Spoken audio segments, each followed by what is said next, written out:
Hola, muy buenas tardes a todos y bienvenidos a un nuevo programa del canal de Vicente Fuentes y de la web ufopolis.com.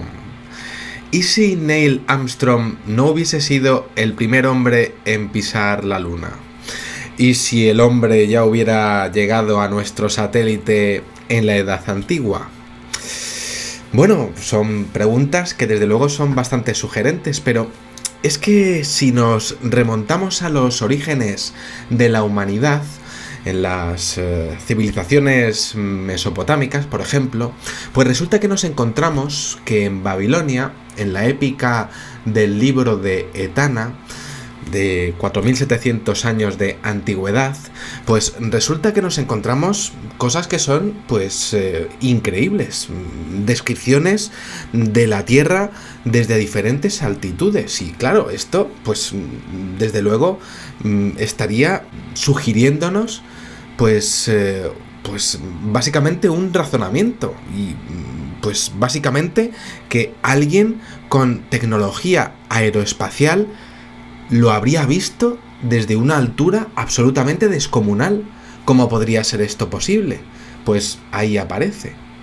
Esas descripciones son tan exactas como las imágenes captadas por Estados Unidos y por Rusia a partir de los años 50, incluyendo de hecho una perspectiva de una esfera que se va haciendo más y más y más pequeña, y también incluye lo que sería el cambio de los colores de la Tierra y de la atmósfera.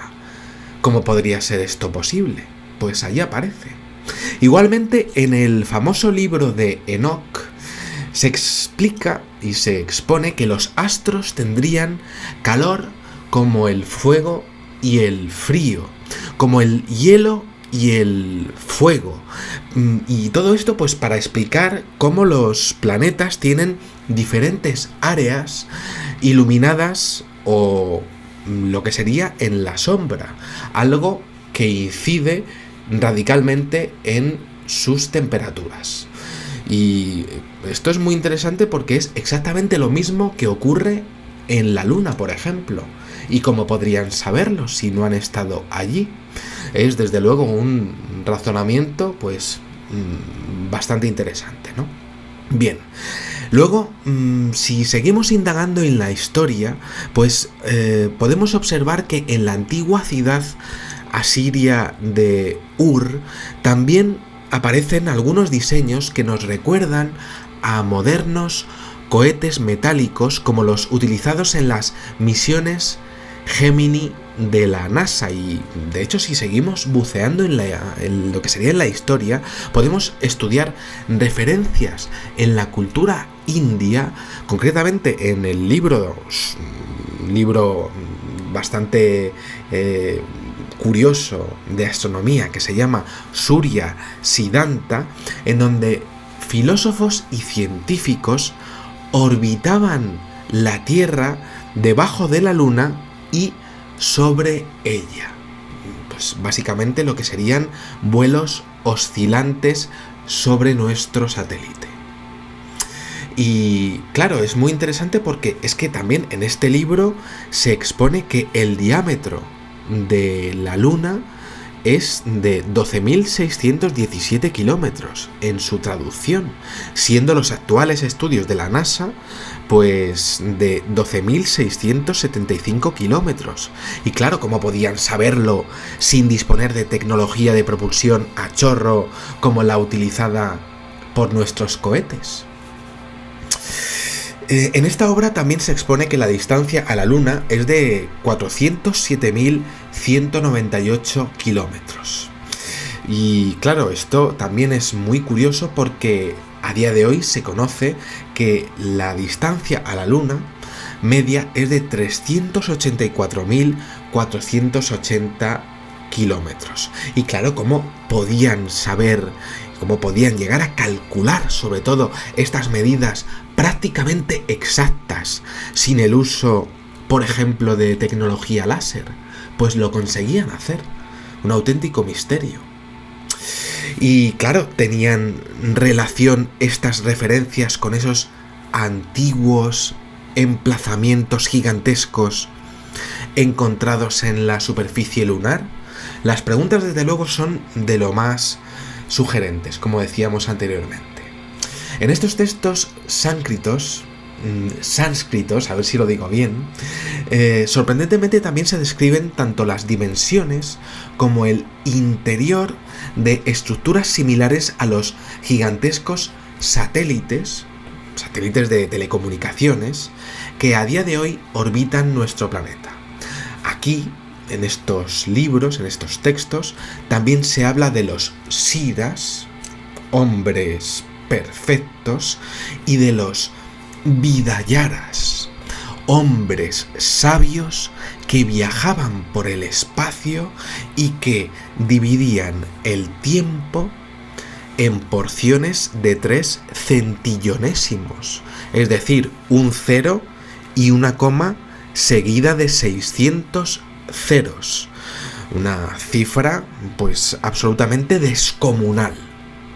Esto podría indicar la posesión de, pues, lo que serían aparatos de medida absolutamente increíbles, totalmente sofisticados y a años luz de lo que a día de hoy maneja nuestra ciencia.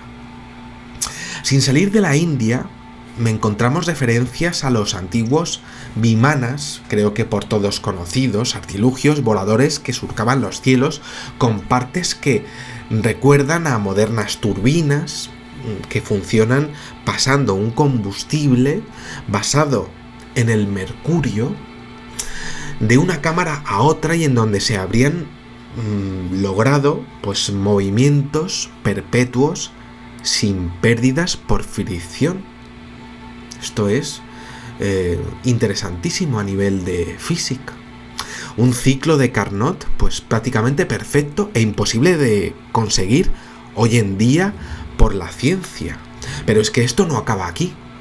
En la provincia china de Yunnan, pues resulta que encontramos grabados de máquinas que se parecen a cohetes cilíndricos que son capaces de escalar el cielo y que habrían aparecido tras emerger una estructura piramidal desde el fondo del lago Kunming durante un terremoto, algo que si a día de hoy lo viésemos, pues desde luego, pues lo primero, alucinaríamos, y lo segundo, pues lo identificaríamos con uno de los modernos avistamientos de ovnis que se registran por todo el mundo, sin ninguna duda, desde luego.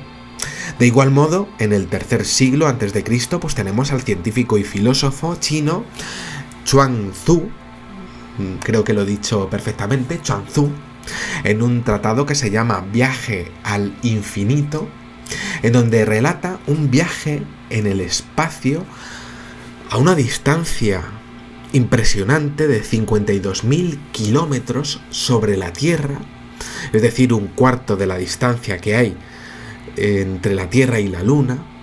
Y claro, la gran pregunta es cómo podría haber llegado hasta allí, por supuesto, ¿no? Pero claro, ¿sería posible que el hombre hubiese coronado la Luna antes de que Neil Armstrong hubiese dicho su famosa frase ante millones de espectadores el 20 de julio de 1969? Pues desde luego, pues aquí tenemos suficientes pruebas, ¿no?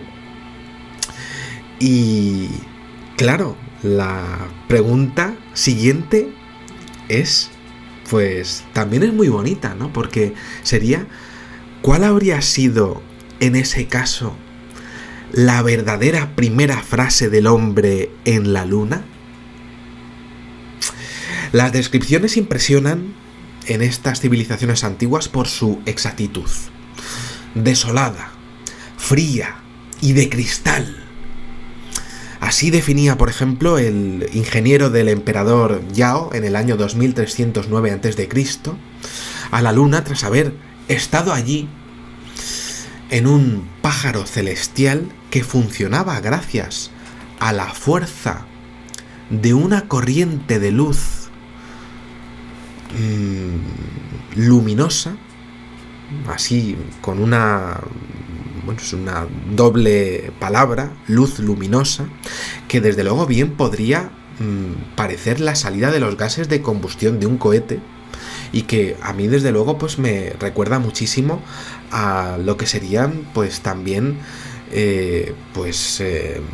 estas visiones que se tienen en los vídeos, en las grabaciones de ovnis lumínicos que se realizan alrededor del mundo, ovnis que se mezclan entre sí, de tecnología de luz sólida, así es como lo han llamado los ufólogos, y que desde luego pues a este ingeniero chino pues le proporcionaba información suficiente sobre el viaje de forma continua, tal y como las modernas aplicaciones de la NASA proporcionan datos en directo sobre el estado de los equipos a los cosmonautas.